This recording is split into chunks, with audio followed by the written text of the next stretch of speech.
das horas felizes, que a mesa era farta na hora da ceia. Por onde eu havia passado, ficaram 2 pares de rastro na areia. Então o Senhor me falou em seus belos momentos passados, para guiar os seus passos, eu caminhava ao seu lado. Porém minha falta de fé tinha que aparecer quando passavam as cenas das horas mais tristes de todo meu ser. Então ao Senhor reclamei, somente meu rastro ficou. Quando eu mais precisava, quando eu sofri e chorava, o Senhor me abandonou.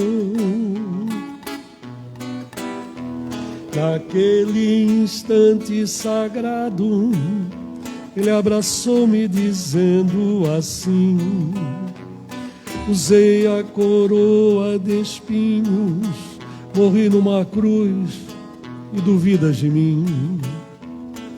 Filho, estes rastros são meus, ouça o que eu vou lhe dizer.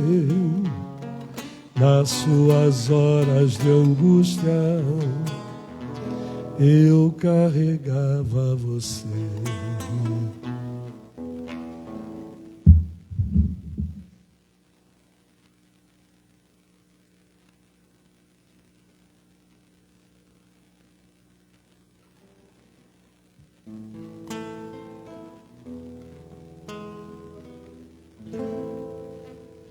Obrigado, Senhor.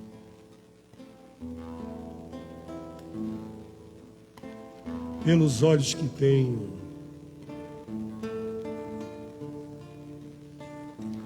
que vem o céu, a terra e o mar, por esta doutrina santa, pelo sol que se levanta ante o festival de cores. Obrigado, Senhor, porque posso escutar Teu nome sublime, e assim posso te amar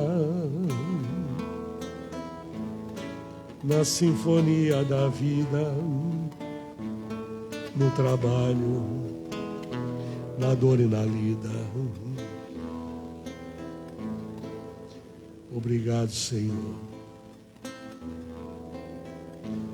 por estas mãos que são minhas, mãos que acenam a deuses e colhem flores, mãos que enxugam lágrimas, balsamizando dores, mãos que fazem versos e canções. Obrigado, Senhor, pela minha voz que canta, voz que fala do teu amor, que pronuncia o teu nome, rogando paz ao mundo inteiro. Obrigado, Senhor. Obrigado, Senhor, pela minha voz que canta, voz que fala do teu amor, que pronuncia o teu nome, rogando paz ao mundo inteiro. Obrigado, Senhor.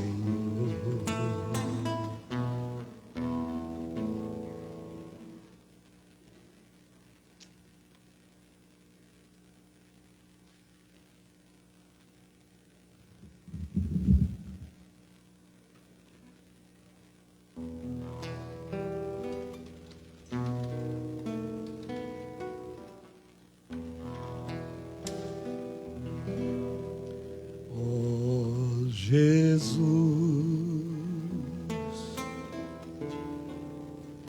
todo amor, flor de luz,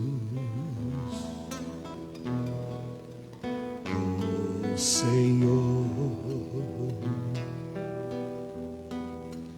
Mestre amado, luz divina, abençoa nossa doutrina,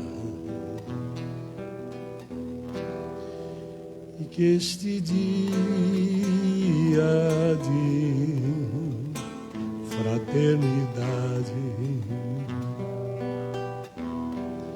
seja coroado de felicidade. Ó meu Jesus, ouve a oração, joia de luz do meu coração. Ó meu Jesus, ouve a oração, joia de luz do meu coração.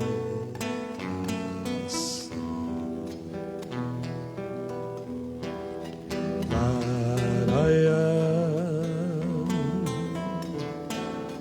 laraia, laraia, laraia.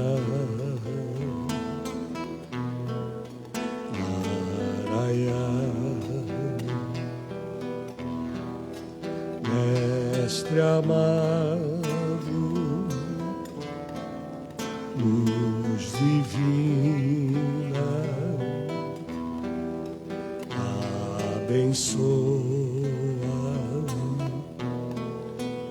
nossa doutrina.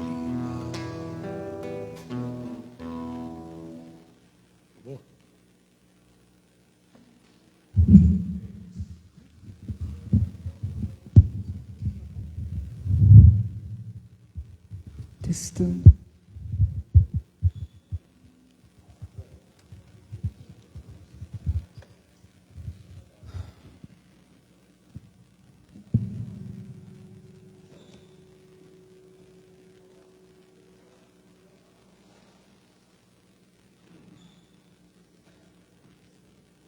Boa tarde a todos. Bem-vindos à nossa casa, mais uma palestra e paz. Os nossos recadinhos são sempre os mesmos, né? A gente está sempre... Estou dando microfonia, Sérgio.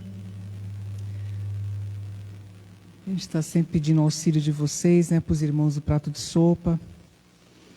Agora é época do frio. A gente sempre pede aí cobertores, roupas, né? Que não estiverem usando. Esses dias eu estava passando ali na Epitácio e vi uma cena terrível, porque a gente pede tanto aqui para ajudar esses irmãos e ao mesmo tempo vem o caminhão e leva tudo que eles têm, né? Um frio, chuva, o caminhão baixa ali, joga tudo para cima. E aí não fica um lençol, não fica nada para esses irmãos. Aí eu falei, meu Deus, que coisa, não? A que ponto nós chegamos, não é? Porque lógico, sempre as pessoas falam incomoda, incomoda, incomoda, mas estava num cantinho ali, tudo arrumadinho, né? Não estava no meio de ninguém, não estava atrapalhando nada. Simplesmente foi tudo jogado para cima do caminhão. E que fazer, né? A gente vai fazendo isso, vai pedindo, eles vão pegando, até que vem um caminhão e leva tudo embora de novo. Infelizmente, essa é a realidade, não tem outra, né? Os irmãos que estão nas ruas já se tornaram invisíveis mesmo. E quem é invisível não sente frio, né? E nem fome e nem sede. Essa é a realidade, né? Que a gente tem que enfrentar, não tem jeito. Então, quem puder nos auxiliar, né, com cobertores, roupa de frio, também quem puder nos auxiliar com os bebês, os enxovais dos bebês também, mijão, pagão, mantinha, essas mantas agora que é de soft, né, que é bem mais em conta, bem mais prática. É só entregar na recepção que a moça encaminha para a nossa irmã, porque nós temos muitas gestantes que a gente atende pela casa. São gestantes carentes, que às vezes só tem esse enxoval para levar para o hospital e para usar. Não tem outra coisa além disso, né? Então, sempre vai ajudar muito, né? Vou fazer a nossa leitura de hoje. O livro é Momentos de Sabedoria, com Nelson Moraes. O caminho da luz. A marcha do progresso é irreversível e todos chegarão à luz. O conhecimento é o caminho para a luz, porém, por si só não basta. É preciso alicerçá-lo em sentimentos nobres para iluminar a nossa vida. Saber e conhecer é preciso, mas sentir é fundamental. O homem, através dos séculos, brilha nas manifestações da inteligência. Porém, raras são as suas realizações de amor. Quando for tomar uma atitude importante, use da sua inteligência e do seu conhecimento, mas não esqueça de consultar a sua consciência e o seu coração. Se durante a sua vida conseguir aliar o cérebro ao coração, estará eternamente em paz com a sua consciência. Com o uso da inteligência, granjeamos o conforto material e conquistamos as alegrias que o mundo pode nos oferecer. Mas só com o amor conquistaremos as alegrias verdadeiras e o conforto espiritual que necessitamos. Nossa palestrante hoje é a nossa irmã Silvia Rubio, que vai nos passar a sua mensagem, né? Então vamos fazer a nossa prece, rogando ao nosso Mestre Jesus e ao plano espiritual maior desta casa bendita, o amparo, a inspiração e a proteção para cada um de nós na tarde de hoje. Que possamos, Mestre amado, fazer a tua vontade, não a nossa, Senhor. Que possamos, neste momento, sentir a sua presença, o seu amor e a sua paz junto a cada um de nós. Pai nosso que estais no céu, santificado seja o vosso nome. Venha a nós o vosso reino e seja feita a vossa vontade, assim na terra como nos céus. O pão nosso de cada dia nos dai hoje. Perdoai as nossas ofensas, assim como nós perdoamos a quem nos tem ofendido. E não nos deixeis cair em tentação, mas livra-nos, Pai, de todos os males, que assim seja. Graças a Deus e graças a Jesus. Graças a Deus.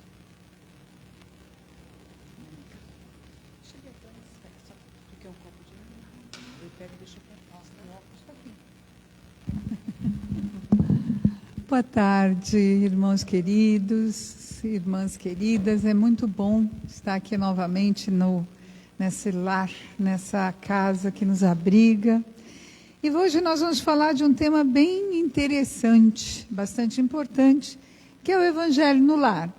Fiquem tranquilos, não vou fazer aquela pergunta, quem é que faz o Evangelho? Não vou fazer, pode ficar tranquilo, ninguém precisa olhar para o lado, não precisa. Até porque eu acho bastante interessante a nossa doutrina. Ela não veio aqui para estabelecer grandes regras. A maior regra é seguir o que Jesus nos disse: amai a Deus sobre todas as coisas e ao próximo como a si mesmo, né? Então, uma coisa que eu achei bem interessante nesse estudo, que eu gostei muito de fazer, foi quando a gente se reporta ao primeiro evangelho. Como é que surgiu essa história? Silvia, então foi o Espiritismo que inventou o Evangelho no Lar? O que é Evangelho no Lar? Então vamos fazer uma viagem. Vamos para 2026 anos atrás, na época que Jesus esteve aqui na Terra como uma pessoa de carne e osso, né? O nosso governador planetário, que há bilhões de séculos atrás já era um espírito puro, ele vem então há 2000 anos atrás, ele se apequena para caber nesse corpo de carne e nos transmitir a segunda revelação, que é o amor, né? Que a gente ainda até hoje não aprendeu muito, né, gente? Vamos combinar que a gente ainda está engatinhando, mas nós estamos chegando, isso é importante, a gente já andou. Então, quando a gente está falando sobre Evangelho no Lar, mas o que é Evangelho no Lar, Silvia? O que você está falando? Que história é essa? Tal. Não é uma reunião de leitura, não é, sabe? Não, é um dia lá, uma noite, uma tarde que a gente se reúne e a gente abre o Evangelho e a gente faz, né? E pronto. Não é isso, não. Quando a gente faz o Evangelho, a gente faz um convite. A gente está convidando Jesus para entrar na nossa casa. Então, imaginem, cada um agora tem a representação de Jesus. Coloque essa representação. A minha particular é aquela que ele está com os braços abertos, né, com o manto branco. E é muito interessante que há muito tempo, até ontem, mais ou menos assim, quando eu tinha 18 anos, eu lembro que eu entrei assim, e eu fiz uma pergunta, né, tinha essa imagem dele assim, poxa vida, se realmente existe, me dá uma prova. Eu não preciso, eu estou aqui de braços abertos a te esperar. Então essa para mim, né? Então eu fico imaginando, quando a gente faz o Evangelho, o que a gente vê? Jesus, vem junto com a gente. O Evangelho no Lar é um reencontro da família com Jesus. Isso que é muito importante. Não foi o Espiritismo que criou, ele só resgatou uma prática do cristianismo nascente.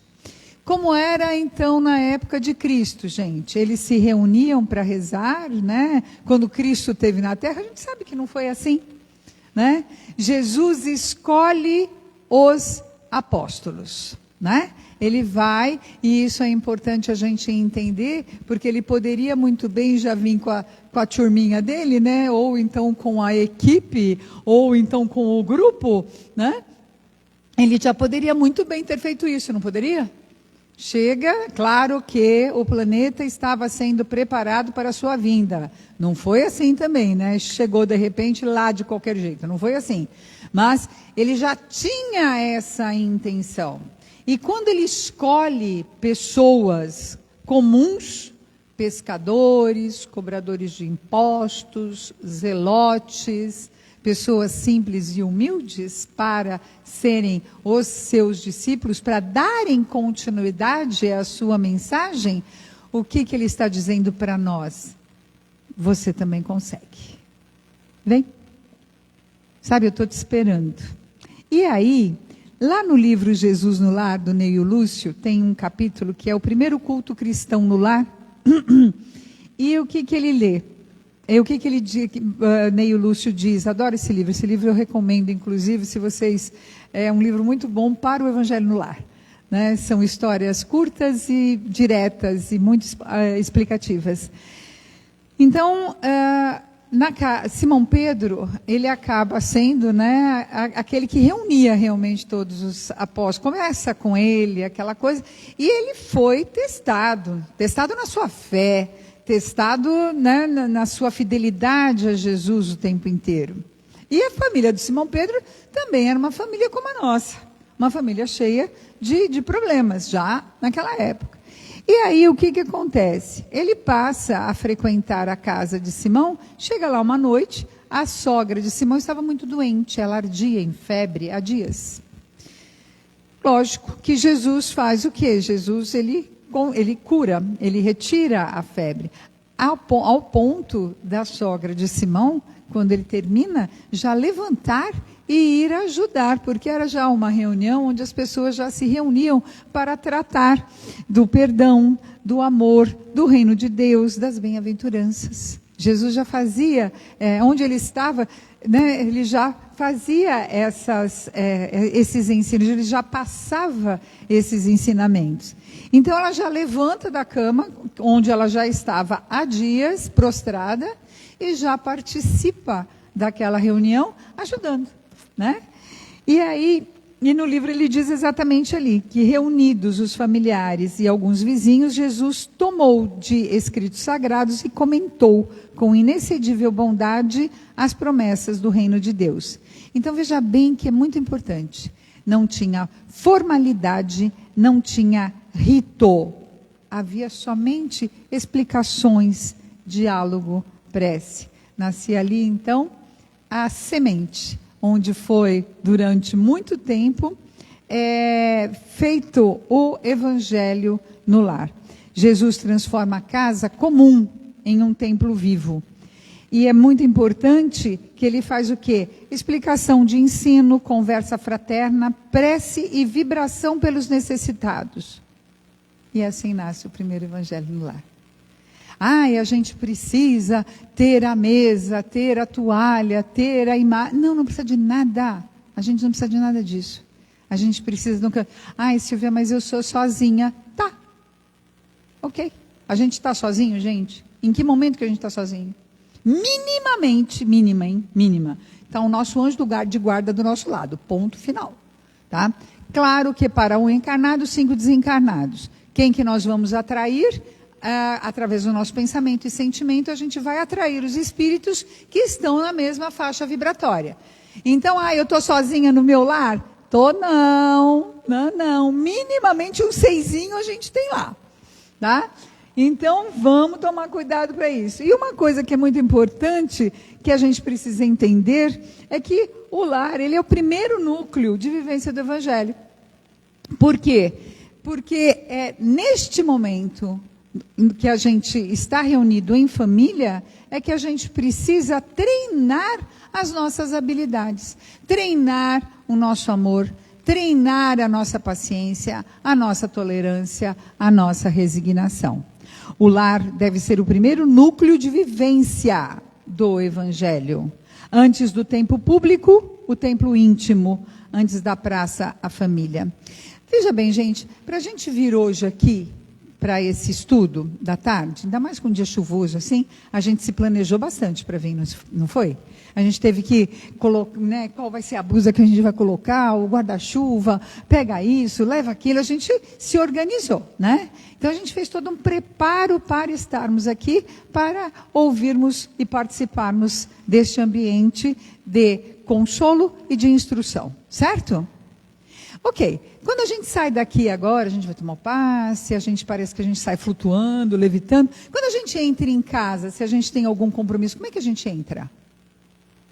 Quando a gente entrou por aquela porta, a gente não entra com uma sensação assim de alívio, de respeito. O ambiente, ele requer isso, não é isso? É aquela coisa que você entra assim, você se sente abraçada, apesar dos abraços apertados que a gente deu, né, Ritinha? A gente, mesmo não tendo abraçado fisicamente ninguém, você se sente acolhida, né? Agora, quando a gente entra no lar, a gente fala, ai meu Deus do céu, meu Deus, esqueci de descer com lixo. Ai meu Deus do céu, olha, já fez xixi com o cachorro, já fez xixi no lugar errado de novo. Você já entra naquele modo contínuo de preocupação com tarefas, né? Com reclamação, ai meu Deus, estou cansada. Ai meu Deus, dói aqui, dói ali. Gente, o lar é o nosso templo, é o nosso primeiro templo. Então lá, efetivamente, a gente deveria se preocupar mais a maneira como a gente entra, né? Às vezes depois de um dia de trabalho exaustivo, e você vem para casa carregando todas as correntes, quando você chega em casa, aí de você agradecer que você está em casa, pronto, essa cor, aí que você abre o verbo. É exatamente o lugar onde nós deveríamos ter mais a palavra de gratidão e de amor. Senhor, foi difícil. O que o Senhor está querendo me ensinar com isso? Para que eu estou passando por essas provas? Então, eu acho que é muito... E mesmo dentro do nosso lar, morando sozinho, né? É você contigo mesmo, mas vamos ser gentis conosco. Né? Agora, se você mora com outra pessoa, pega aquilo ali para mim. Você está aqui na casa espírita, você fala assim? Vê aquilo ali para mim. Minimamente você não fala, por favor, obrigada, né? Com licença. Silvia, mas dentro de casa, claro, né, gente? A gente tem que começar dentro de casa. Precisa ser dentro de casa. Criança, principalmente. Criança não aprende por palavras, ela aprende por atitude, observando a forma como você trata. Sabe? Então, olha, você não pode falar mentira, você tem que ser ético, você tem que ser aquilo. Aí eles tocam lá da portaria, Silvia, fulano está aí. Fala que eu não estou. Oi? Como assim? O que você está mostrando para a criança? Né? Então, não, a gente tem que ter esse tipo de preocupação. E é por isso que o Evangelho no Lar é tão importante.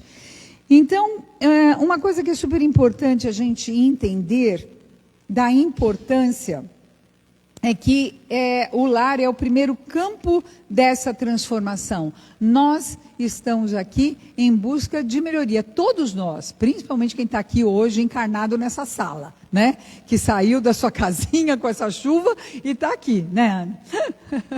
Mas, por quê? Dentro do lar, o Evangelho é o meio mais prático de exercitar as virtudes.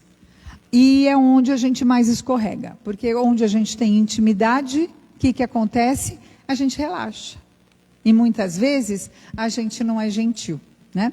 Eu, bem na entrada da minha casa, tenho uma plaquinha assim que está escrito: não basta ser educado, é preciso ser gentil. A gente está testando, tá, gente? Porque a gente já combinou que a gente ia ser uma velhinha fofinha, que ia falar mansinho, que ia ser legalzinha, que ia ser mais calminha. Aí a gente vem fazer a palestra, né, Rita? Aí o rapaz de moto fica do lado, né? E aí a gente respira e está aqui, né? Mas por que isso, gente? São as provas mesmo. Se você pede paciência, Deus vai chegar para você, vai te entregar uma sacola de paciência, falar, toma aqui. Não. O que vai colocar? Vão colocar as pessoas difíceis, vão colocar os momentos complicados, né? A gente já fez até um estudo sobre a convivência. Conviver é a arte mais difícil que nós conhecemos, né?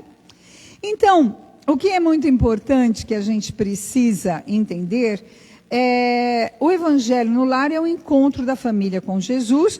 E qual é a importância do Evangelho? Em primeiro lugar, harmoniza o ambiente espiritual. Faz asepsia. Quando a gente faz uma prece, o que acontece? Que a gente... André Luiz, ele conta que quando ele vem em missão aqui para a Terra, ele achava estranho que ele via uns fachos de luz saindo, né? Ele subia assim, aí ele pergunta para o orientador, né, para o coordenador, ele fala, mas o que é aquilo? São os lares onde estão sendo feitos os evangelhos, onde tem a prece. Tá? Então, olha a importância disso. Os espíritos superiores se aproximam dos ambientes onde há estudo e prece. Né? Então, nós estamos vivendo hoje, né, a nossa transformação planetária, não é isso? Isso é notório, todo mundo que está aqui já ouviu falar. Né? E aí, o que acontece nesse momento da transição? Participamos do nosso planejamento reencarnatório. Todo mundo sabia como viria aqui para esse planeta. Todo mundo sabia. Né? Então, nós sabíamos quais filhos que teríamos, como eles seriam, os pais, principalmente os pais que nós teríamos. Nós escolhemos e fomos escolhidos por eles. As dificuldades e o trabalho que nós exerceríamos. Tudo isso nós escolhemos. Né? Aí a gente tenta fugir, né? Não pode. Eu até brinco, eu até contei, já fiz essa palestra em outras casas, e eu até comentei que lá nós somos lá de Angra, né? E a gente estudava muito a questão do Evangelho, principalmente a questão da reforma íntima, o que a gente tinha que fazer. E quando a gente falava dessa história do planejamento reencarnatório, eu tinha uma amiga minha que ela falava, Silvia, é impossível. Eu não pedi para vir feia, burra e pobre. Não pedi. Não. brincadeiras à parte, a gente pediu para passar por tudo isso que nós estamos passando, sabe? E é isso que nós precisamos. Quando a gente tem um problema, a gente não tem que reclamar. Ai, por que Deus fez isso comigo? Não, para que Deus fez isso? Para que eu estou passando por isso? Segundo momento fortíssimo, fortalece os laços familiares. Ah, mas eu sou sozinha. Tá bom, gente. Fortalece os laços entre você e os espíritos amigos. Faz mesmo sozinho, não tem problema. Tá? Importantíssimo falar em voz alta. Né? Então, leia em voz alta, faça prece em voz alta, não tem problema, tá bom? Quando a gente está fazendo o Evangelho no lar, a gente favorece e cria o clima de reconciliação. Nossos filhos, invariavelmente, são espíritos que a gente já fez coisinha feinhazinha com eles lá atrás, sabe? Então, agora a gente chama para vir como filho exatamente para a gente resgatar toda essa situação. Então, na hora do Evangelho, é muito bom porque todos os espíritos amigos estarão ali presentes. Educa moralmente. O Espiritismo não visa convencer intelectualmente. Não adianta a gente entrar aqui em debate. Né? Para quem sabe melhor das escrituras, quem pode recitar o livro dos Espíritos, da primeira até a última questão de cor, não é isso.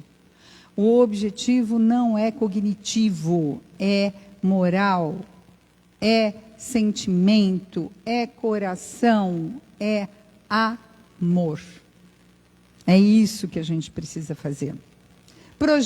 Protege espiritualmente o lar. Literalmente, gente, cria uma redoma. Literalmente. Quando você ora, quando você está com um problema, quando você faz o Evangelho no lar, você cria uma redoma. E aqueles amiguinhos lá do passado que estão doidos para pegar a gente, eles não conseguem chegar. Não tem como. Porque exatamente a proteção é muito forte. Não tem essa, e o mal. Ah, mas o mal está aí, gente. A gente liga a televisão, é claro, né, gente? O que passa na televisão, antigamente vendia jornal, hoje não vende mais jornal, né, gente? Mas antigamente, quando a gente pegava as manchetes de jornal, como é que era? Né? Hoje, quando você assiste um jornal, se você pegar todas as notícias, a minha mãe gosta de assistir, eu não assisto, aí ela vinha contar para mim. Eu falei, faz o seguinte, para cada uma notícia ruim, você tem que me trazer 2 boas. Ela me fala do tempo. Olha, vai chover, viu? Então, toda vez que termina o jornal, ela me conta do tempo. Eu acho engraçadíssimo. Quando acontece alguma coisa boa, ela até fala, olha, você fala que não acontece depois de 1 semana ou mais, né? Fala, olha, aconteceu uma coisa boa, falaram disso, estão fazendo aquilo, tal, enfim. Mas, infelizmente, essa questão, ela retrata uma faixa pequena da sociedade. A gente até brinca, os portugueses diziam, né, o pessoal fala, né, mas por que o mal é assim? É que o mal faz barulho. E os portugueses têm uma expressão que eles chamam os tamanqueiros, que antigamente o piso era de pedra e as pessoas usavam os tamancos de madeira.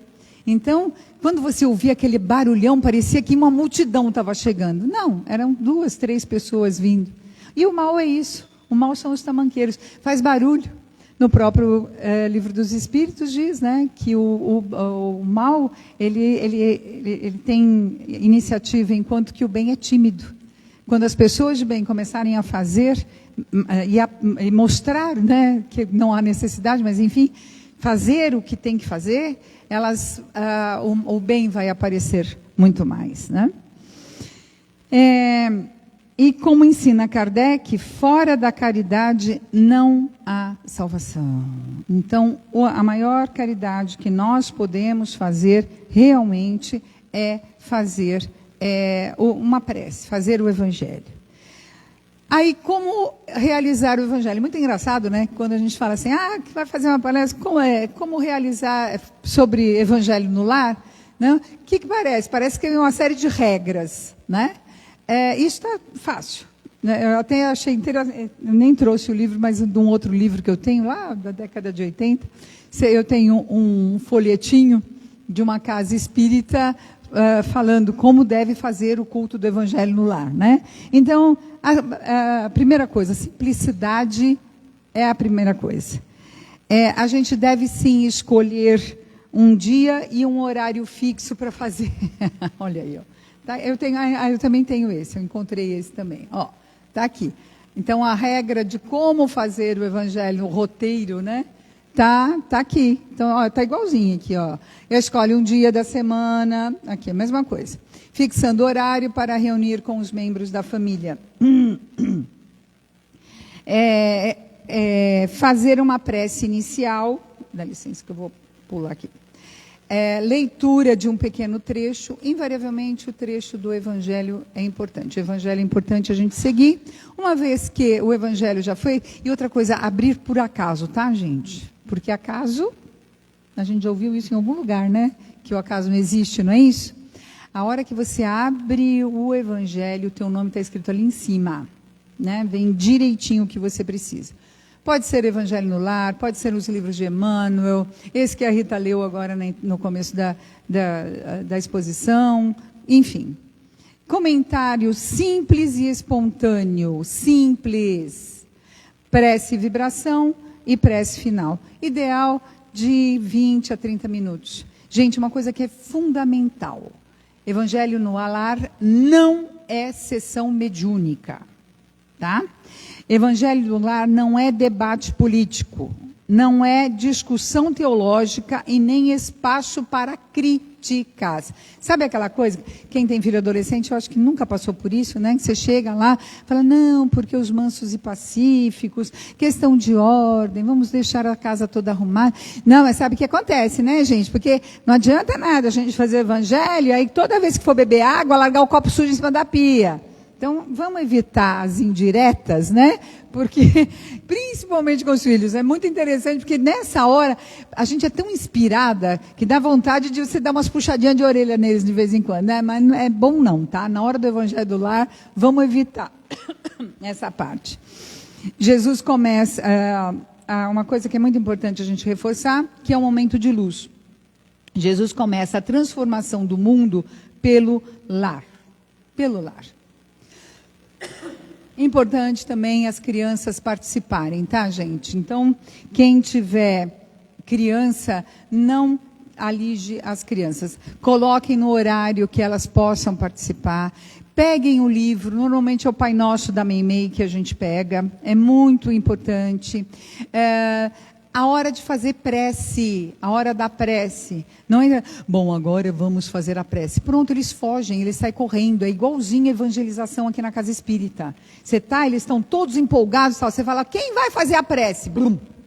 Eles estão se movimentando, eles estão falando, tá? De repente, agora chegou a hora da prece. É exatamente isso. Eles abaixam a cabeça, como assim, já entrei em concentração, me esquece, né?